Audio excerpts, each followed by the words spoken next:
Welcome back to Saraswathi sari centre. இந்த video நீங்க யூடியூப்ல பாக்குறீங்க. இது வந்து பாஸ்வாடா காட்டன் சாரி. பாஸ்வாடால பாத்தீங்கன்னா 5 குவாலிட்டி அவைலபிள் இருக்கு. ரேட் வை காமிக்கிற ஒரு குவாலிட்டி. இது வந்து நம்ம கடையில அவைலபிள் இருக்கும். நீங்க டைரக்ட்லி வந்து கூட எடுத்துக்கலாம், இல்லைன்னா ஆன்லைன் கூட பர்ச்சேஸ் பண்ணிக்கலாம். ஃபர்ஸ்ட் பாத்தீங்கன்னா பிரிண்டட் பாஸ்வாடா காட்டன். இதோட ரேட் பாத்தீங்கன்னா 1730 ரூபா வரும். நல்லா டிஃப்ரெண்டாவே வரும் பாருங்க. பல்லு அதே மாதிரி கான்ட்ராஸ்ட் பிளவுஸ் கொடுத்துருப்பாங்க. இது வந்து 1230.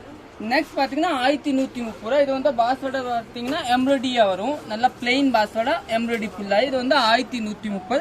நெக்ஸ்ட் பாத்தீங்கன்னா ஆர்கன்சா பாஸ்வாடா. இது பாத்தீங்கன்னா கொஞ்சம் ஆர்கன்சா பேஸ் வரும், ஷைனிங்கா அடிக்கும். இதோட பிளவுஸ் பாத்தீங்கன்னா கான்ட்ராஸ்டா வரும் உங்களுக்கு. இதோட ரேட் பாத்தீங்கன்னா ஒரு 1030 ரூபா 1020 ரூபா அந்த ரேஞ்ச் வரும். நெக்ஸ்ட் பாத்தீங்கன்னா இந்த மாதிரி பிரிண்டட் பாஸ்வாடா இந்த மாதிரி. இது பாத்தீங்கன்னா 920 ரூபா ரேஞ்ச் வரும். நல்லா டிஃப்ரெண்டா வரும். இதோட பிளவுஸ் பாத்தீங்கன்னா கான்ட்ராஸ்டா வரும். நெக்ஸ்ட் பாத்தீங்கன்னா பேப்பர் காட்டன் பாஸ்வாடா. இதோட ரேட் பாத்தீங்கன்னா ஒரு 860 ரூபா அந்த ரேஞ்ச் கட்டு வரும். Okay, thank you.